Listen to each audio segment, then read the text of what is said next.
Do Senhor, hoje sexta-feira, dia 30 de outubro de 2020, o dia que o Senhor já preparou, já manifestou sobre a tua vida, a tua casa, a tua família. Deus te abençoe nessa sexta-feira. O Senhor tenha essa sexta-feira sobre a tua vida como um cumprimento da sua promessa, do seu mover, sobre tudo aquilo que é teu, todo o teu trabalho, os teus afazeres, tua casa, tua família, em nome de Jesus. Estamos lendo a palavra do Senhor e também orando sobre a nossa casa, a nossa família e também falando um pouquinho, sobre a palavra do Senhor, estudando aos pouquinhos, cada dia uma porção, um trecho da Bíblia, e assim a gente vai conversando e vai,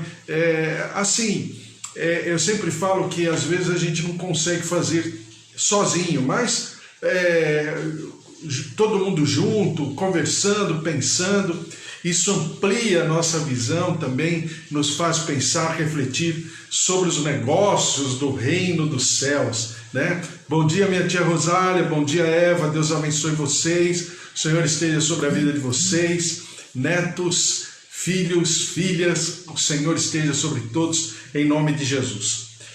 Eu vou continuar lendo Mateus capítulo 5, do versículo 31 a 32, como o Senhor Jesus vem numa linha de raciocínio, numa linha de pensamento, E sempre é bom a gente, quando ler a palavra, ter a questão histórica e literária, Por quê? Porque assim nos ajuda a entender e não fica um texto fora de contexto, Mas que seja, e eu sempre falo que às vezes a gente pega qualquer livro que a gente vai ler, e a gente não pega um capítulo do livro e lê e fala, bom, já li o livro. Não. Ou eu leio todo o capítulo e todo o livro, ou então eu nem começo a ler, porque eu não vou entender. Eu não vou entender a história, não vou entender o ambiente, em que condição aquele livro foi escrito e tudo, porque isso é muito importante para nós. Assim é a palavra do Senhor, por isso que é sempre bom lermos de maneira... eu diria expositiva, lendo ponto a ponto, versículo a versículo, capítulo a capítulo, isso é muito bom. E como a gente está falando sobre parábolas e tudo, a parábola já é um grande ensino, mas quando a gente pega ela dentro de um contexto, dentro de uma situação e circunstância, fica muito mais rico, muito mais profundo.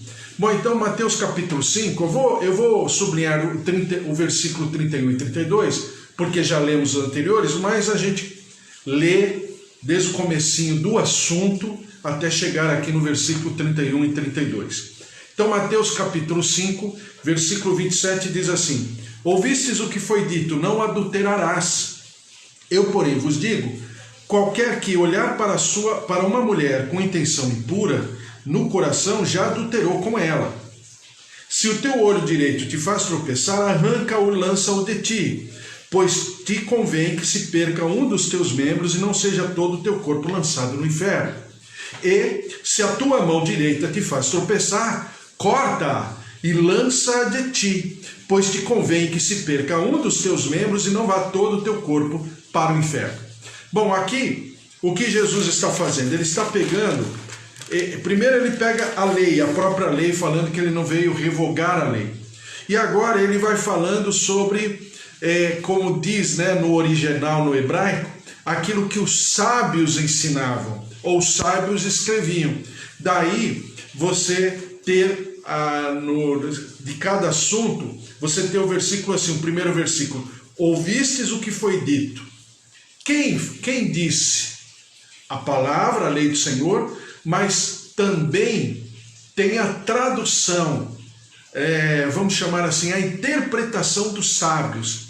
Então no hebraico diz assim: vocês já sabem o que os sábios falaram, vocês já ouviram o que os sábios falaram, eu porém vos digo.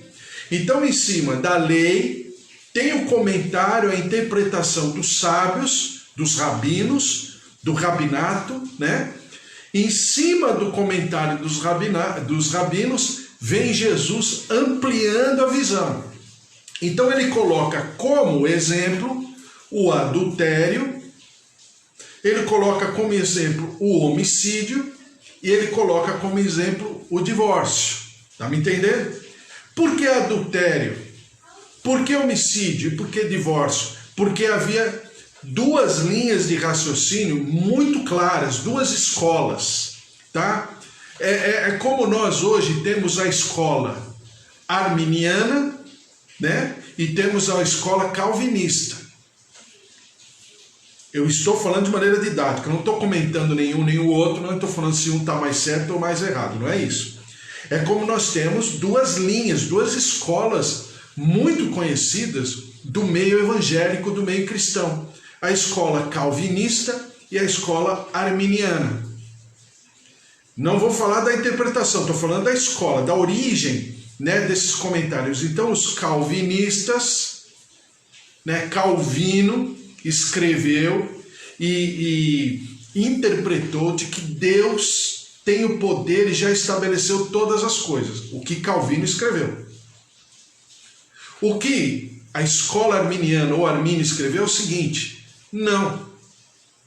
Deus tem todo o controle, ele tem a onisciência de tudo, porque ele sabe todas as coisas, mas também cabe ao homem decidir ir pelo caminho ou pelo outro.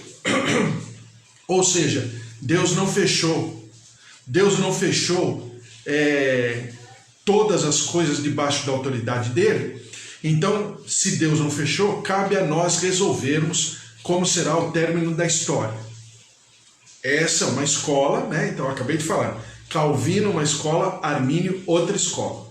Assim haviam duas escolas muito fortes no tempo de Jesus, que era a escola de Shammai e a escola de Hillel, né? Hillel era uma interpretação da lei, um comentário da lei, né? Vamos chamar assim, muito mais manso, muito mais cordato, muito mais tranquilo. Tanto é que Paulo, as epístolas petrinas, né, Pedro, as epístolas joaninas, por exemplo, Lucas, quando escreve, a tendência é sempre seguir a linha de Hillel, por ser um rabino, né, por ter escrituras não, mas comentários mais tranquilos, mais equilibrados, do que de Shammai. Porque Shammai era muito mais incisivo, Shammai era muito mais rígido. Jesus começa os seus comentários em cima do comentário do rabino Shammai e não do rabino Hillel.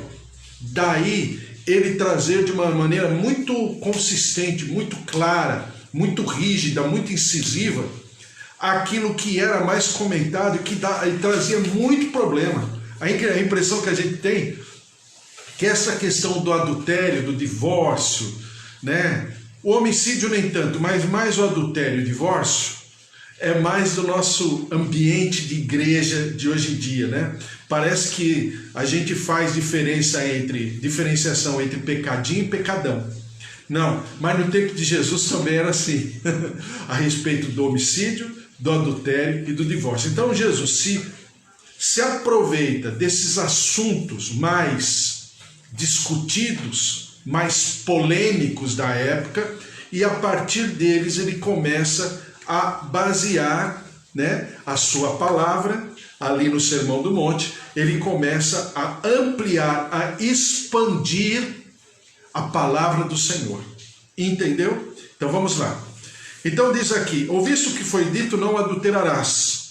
Eu, porém, vos digo. Então aí Jesus, que nós falamos ontem, que Jesus está falando, olha, qualquer coisa, tira o olho direito, tira a mão direita, né? O que Jesus está falando? Que a prática do adultério já seria um segundo pecado. Porque o primeiro pecado é o pensamento impuro. Só pelo fato de eu olhar uma mulher com pensamento impuro, eu já adulterei.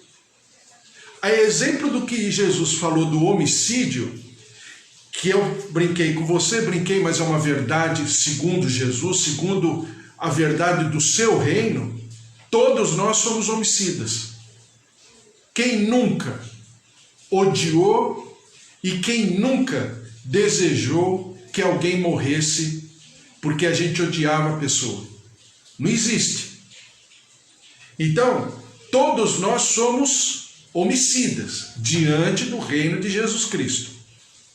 Daquilo que fala do versículo 21 a 26, porque todo relacionamento pendente, aos olhos de Jesus, é homicídio.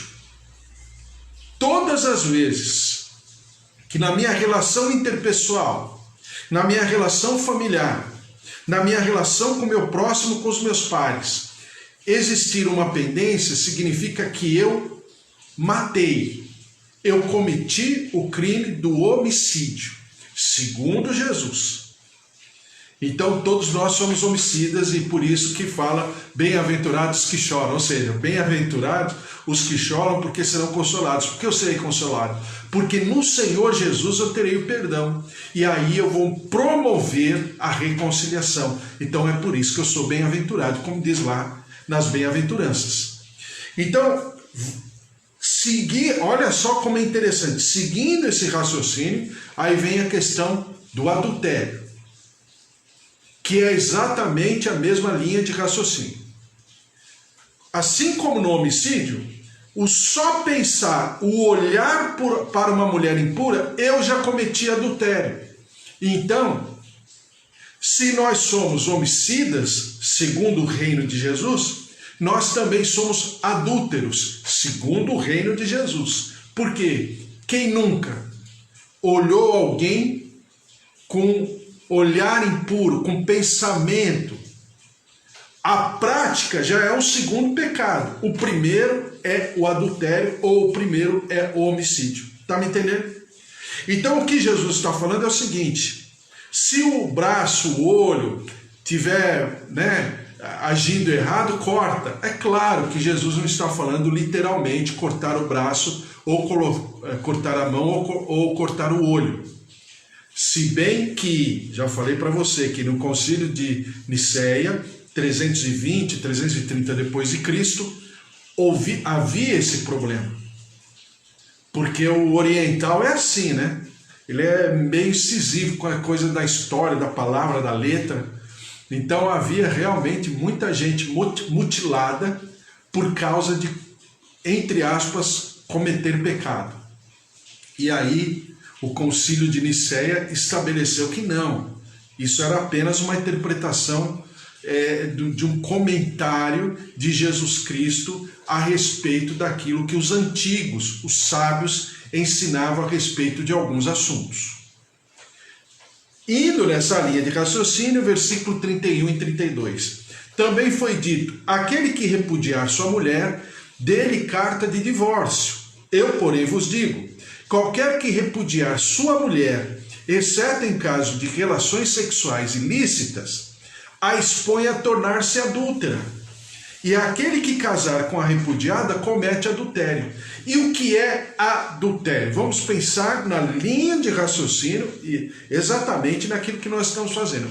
E o que significa adulterar? Significa violentar um combinado. Significa desprezar um contrato, uma escritura. Então, o divórcio era previsto pela lei? Sim, era previsto pela lei. E o que deveria ser feito? Só para a gente lembrar, eu vou ler aqui Deuteronômio 24, mas tem outras passagens, mas eu vou ler Deuteronômio porque o próprio Moisés revisita, a lei. E em Deuteronômio 24 ele fala a respeito daquilo que ele já havia falado no livro de Levítico e no livro de Números. Deuteronômio 24, do versículo 1 em diante, diz assim: se o homem tomar uma mulher e se casar com ela, e se ela não for agradável aos seus olhos, por ter ele achado coisa indecente nela, e se ele lhe lavrar um termo de divórcio e lhe o der na mão e a despedir de casa, e se ela saindo da sua casa for e se casar com outro homem, e se este a aborrecer e lhe lavrar termo de divórcio, ou seja, então já que eu estou quebrando o contrato, essa quebra de contrato, essa quebra de escritura, essa quebra de acordo, porque o que era o casamento na época? O casamento era um acordo, né? Aquele homem, né, vinha com a sua família, com seus pais, quando era um homem mais jovem, né? Porque era normal e muito comum homens mais velhos casarem com meninas bem novinhas, né? Daí a gente achar um absurdo quando a gente vai lá para a cultura do Oriente Médio e a gente percebe homens de 30, 40 anos casando com meninas de 12, 13 anos, né? Claro, nós estamos num novo tempo, mas que é uma cultura milenar, é uma cultura milenar. Então, mas vamos dizer do casamento de dois jovens, né? Então aquele rapaz tal ia com a família já havia se comprometido com a família da noiva, havia sido conferido que a noiva era virgem, e aí havia um desposamento. Era um contrato, era um acordo, né? Vamos dizer assim, era um apalavrado, né? Em que esse noivo levaria mais ou menos um ano para terminar todos os seus dotes, para levar ao pai da noiva e assim por diante, conforme a tradição da época. Quando esse noivo e essa noiva se casavam, o que era o casamento? O casamento era a concordância e a bênção dos pais, só isso. Não tinha toda uma liturgia que tem hoje.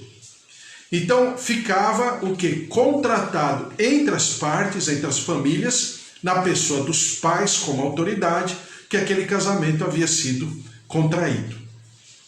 Havendo a quebra de contrato, esse homem, né, dava carta de divórcio. O que era uma carta de divórcio? Nada mais era do que uma quebra de negócio. E aí o homem despedia a mulher, dando a carta de divórcio com testemunhos e com condições. Por quê? Porque aquela mulher, ela não, como ainda existe uma certa dificuldade nos dias de hoje, mas naquela época a mulher era do lar. Então, quando havia a falta de cobertura do marido, aquela mulher ficava completamente à mercê da sorte. Daí, não era tão incomum as mulheres se prostituírem por uma questão de sobrevivência, porque aquela mulher já estava repudiada, ela já estava rejeitada pela sociedade. Então, o que Jesus prescreve? Jesus prescreve que não poderia ser um repúdio puro e simples, porque Deus está preocupado com a falta de assistência.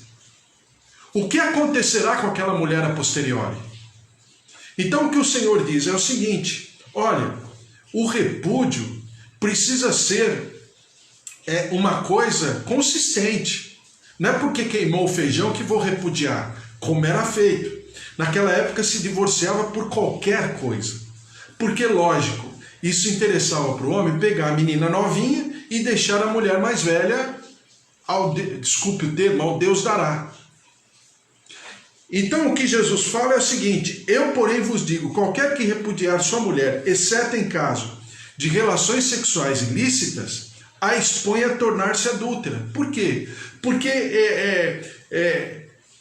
o repúdio, simplesmente assim, fechar a porta da casa, aquela mulher precisaria ter cometido o crime do adultério de fato, porque senão essa mulher não poderia ser pura e simplesmente repudiada, mas sim dar a carta de divórcio. Ou seja, haveria uma quebra de contrato que a comunidade, os anciãos, sabiam que havia acontecido. E aí a carta de divórcio era não apenas um papel, um contrato, que às vezes era só por palavra, era oral, mas que essa mulher fosse despedida com condições financeiras, condições materiais. Então era assim, só para a gente terminar essa história, eu queria falar do juramento, mas vamos deixar para amanhã. Só para terminar essa história. Bom, então eu eu quis me separar da mulher. Então o que eu faço? Eu rejeito aquela mulher. E aquela mulher fica repudiada e ela vai para uma praça. Tudo acontecia nas praças naquela época, como ainda é hoje em alguns interiores aí do Brasil. Então vinha um homem e se interessava por aquela mulher. Ele ia até aquela mulher e falava assim: você é solteira? Não, eu sou repudiada. Ah, é? Quem te repudiou? Ah, tal pessoa. Esse homem que estava interessado naquela mulher ia até, entre aspas, desculpe o termo, mas é a cultura. O homem que era, entre aspas, o responsável ou o proprietário daquela mulher, desculpe, é a cultura, era o proprietário daquela mulher, aquele homem ia até ele, o interessado, ia até o ex-marido e falaria: e aí, como é que você vai dar a carta de divórcio? A carta de divórcio custa tanto.